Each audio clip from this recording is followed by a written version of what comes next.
회사에서 사용할 창고 장소를 찾다가 한 중간쯤 싸고 클라이막스를 향해 달리는데 삐걱삐걱하는 쇳소리, 흡사 쇠 갈리는 소리가 들립니다. 전 애써 무시합니다. 분명 그 주인집 대문에서 나는 소리 맞습니다. 사실 대문이 낡은 접철식 대문이라 소리가 나긴 합니다만 이런 날카로운 쇳소리는 안 납니다. 씨발, 다리가 후덜후덜거립니다. 소리가 계속 납니다. 소변은 다 봤습니다. 이제 나오면 되는데, 나오려면 몸을 돌려야 되는데 바디를 돌리기 싫었습니다. 그렇다고 뒷걸음치기도 그렇고 에이씨 팍 하면서 몸을 180도 회전했습니다. 문이 열렸는지 문이 흔들흔들 거리더군요. 에이, 문이 열렸네. 최무근이 화장실 갔다가 문을 안 닫았나? 라고 생각했죠. 그런데 뭔가 어렴풋한 곳에서 시선이 모아집디다. 딱 눈에 그 집 대문 손잡이가 들어옵디다.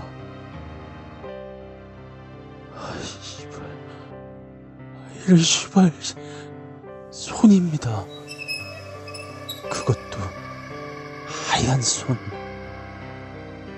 다 보이는 것은 아니고요. 왜 안쪽에서 손등 부분까지만 살짝 나오게 해서 문고리를 잡고 있는 거예요. 그게 문고리를 잡고 문을 흔들고 있는 거네요. 진짜 욕이 절로 나오고 눈물이 나더군요. 오금이 저리고요. 전 분명히 봤습니다. 손이요. 분칠한 듯 하얗게 보이고요. 그리고 손톱이 빨간 매니큐어 칠한 것처럼 새빨겠습니다. 진짜 그 자리에서 얼어붙어서 꼼짝을 못하겠더라고요. 비명을 못 질러요. 당해보세요. 목에서 소리가 안 나와요. 전에는 소변 보다가 직접 볼 땐 처음이라 그냥 달려 나왔는데 이번엔 머릿속에 귀신 하다가 경각심을 갖고 있는 상태인데 정말 그때보다 곱하기 100배는 더 무섭더군요. 손가락은 또 어찌 그리 길던지 또 새하얀 게 가로등 불빛을 받아서 선명하게 보이더군요. 저는 속으로 부처님, 하나님, 심지어 엄마까지 찾았습니다. 저게 문을 열고 막 달려나올 것 같았습니다. 그때를 생각하니까 지금도 막 살이 떨리네요. 저 어릴 때부터 엄마 소리는 절대 안 했습니다. 너무 간지러워서요. 어머님이라는 소리가 박혀있는 사람입니다. 아니면 모치님이라고 한다거나. 진짜 어릴 때 빼고는 엄마라는 소리를 거의 안 했습니다.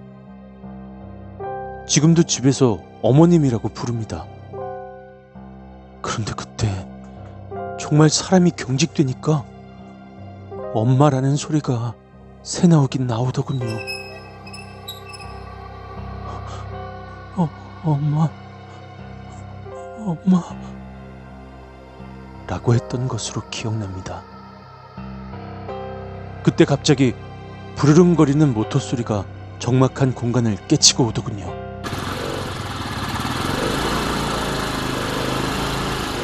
오토바이 불빛이 눈에 들어오더니 갑자기 하얀 손이 문 안쪽으로 쏙 들어갔습니다. 그 집 앞에 소형 오토바이 한 대가 서는 겁니다. 왜 택배 아저씨들이 많이 모시는 그런 기종이요. 누군가 보니 주인집 아저씨입니다. 저는 아저씨를 보는 순간 다리에 힘이 풀렸습니다. 갑자기 쓰러지듯 주저앉게 되더군요. 컨트롤이 안 됩니다. 그냥 풀썩이라는 표현이 맞을 정도로 다리에 힘이 실리지 않아 그냥 주저앉아 버렸습니다. 주인집 아저씨 오토바이 안으로 들여놓고 들어가실 때까지 멍하니 앉아 있었습니다. 주인집 아저씨가 위층으로 올라가는 소리가 들리고 골목 안을 기다시피 해서 나왔습니다.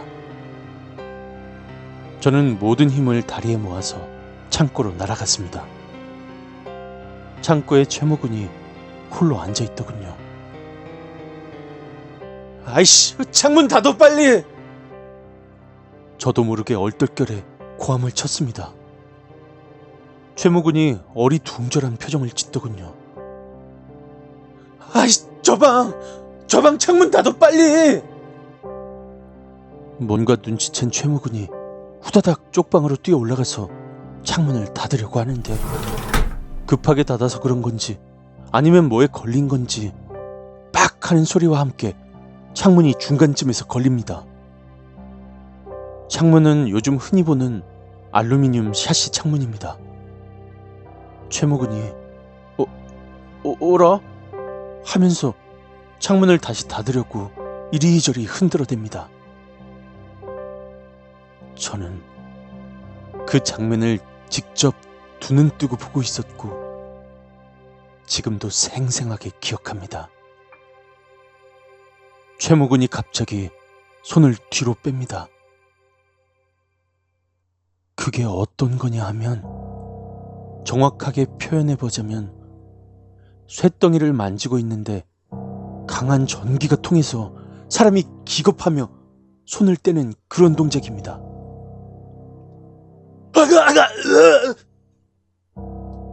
이게 비명인지 뭔지 모릅니다. 튀어! 저는 이 소리 한 게 기억이 납니다. 튀라고, 빨리 튀라고. 최목은 멀대같이 키 크고 한 180 정도? 그리고 바짝 마른 몸입니다. 애가 기다시피 해서 엎어져서 쪽방을 굴러 나옵니다. 책상 모서리에 부딪히고 무지 아플 건데 그냥 창고 밖으로 뛰쳐나오더군요. 저랑 같이 튀었습니다. 도로 위로요. 그날따라 차가 한적합니다. 이사온 무당집 1층이 구이집인데 여긴 오늘 문 닫았군요. 가방 공장도 문 닫았고요. 시계를 보니 8시가 조금 넘었습니다. 하지만 창고에 제품이 널려 있습니다. 멀리 가지 못하는 것이죠. 최모근이랑 숨고르기를 하고 있었는데 4차선에서 1.5톤 화물 차량이 크게 좌회전해서 들어오더니 창고 앞에 멈춥니다. 운전사 아저씨가 내리더니 창고 안으로 불쑥 들어갑니다. 아무도 없어요? 소리가 들립니다. 최모근이 저를 흘깃 봅니다. 어찌할런지 명령을 내려달란 듯이. 들어가자. 둘이 들어갔습니다. 네, 어디서 오셨죠? 부산요. 네. 물건 빨리 내릴게요. 최모근과 그 하역 작업이 그 시간이 무지하게 길게 느껴졌던 것 같습니다. 아저씨도 있었던지라 저는 크게 노래를 부르며 쪽방 위로 올라갔습니다. 최모근이 일하다 말고 저를 보더군요.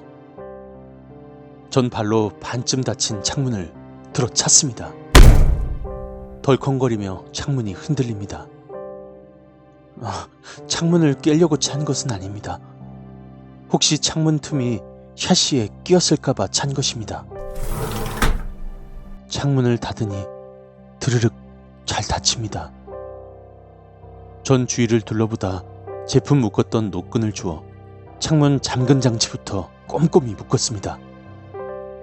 마지막으로 창문을 흔들어보고 확인한 후 하역 작업을 마치고 사인받고 화물차가 출발하는 걸 보고 뒤돌아서니 최모근이 이미 짐을 다 챙기고 열쇠 들고 서 있습니다. 볼 거 없이 셔터 내리고 자물쇠 채우고 큰 길로 나와서 마구 달렸습니다. 저 실장님, 제 차 저 위에 주차시켜 놓았는데요. 슈발 새끼, 진작에 말하지.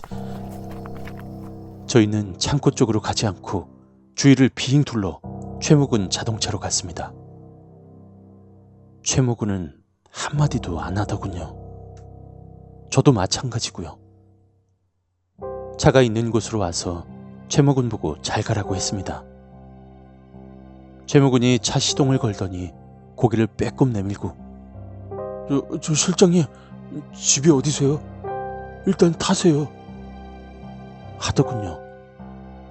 알았다고 하고 최무군 차를 타고 번잡한 곳으로 나왔죠.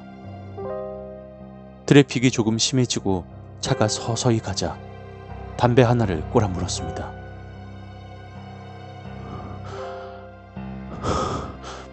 봤냐?